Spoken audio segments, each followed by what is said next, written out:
السلام عليكم ورحمة الله تعالى وبركاته.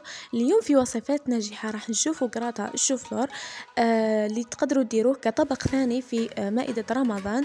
ان شاء الله يعجبكم بهذه الطريقة. تابعوا معايا لا فيديو.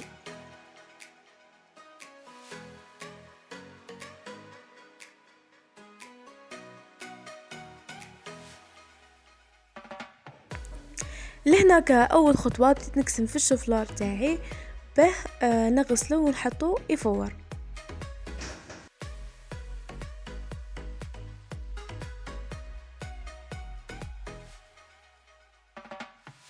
ولهنا قسمت الدجاج وحطيته يفور معاه ثاني.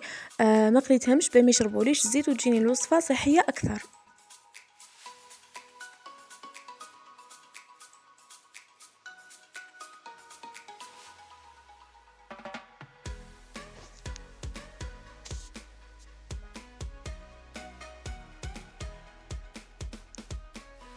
لهنا بعد ما فور راني نقسم في الشوفلور بهذه الطريقة.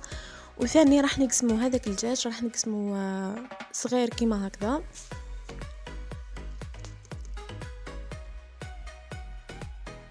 وثاني راح نقطع المعدنوس ولا الكزبر صغير.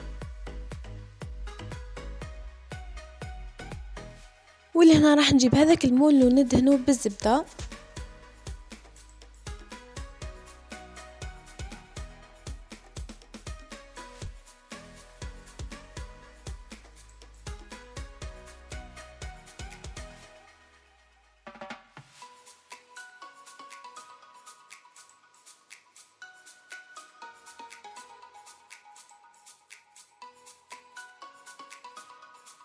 ولهنا راح نجيب كامل هذوك المكونات نحطهم في المول، نضيف عليهم شوية ملح ونبدأ نخلطهم.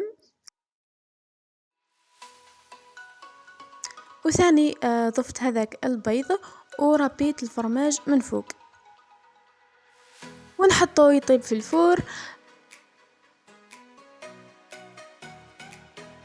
كانت هذه هي وصفة اليوم، إن شاء الله تنال إعجابكم. إلى الملتقى إن شاء الله.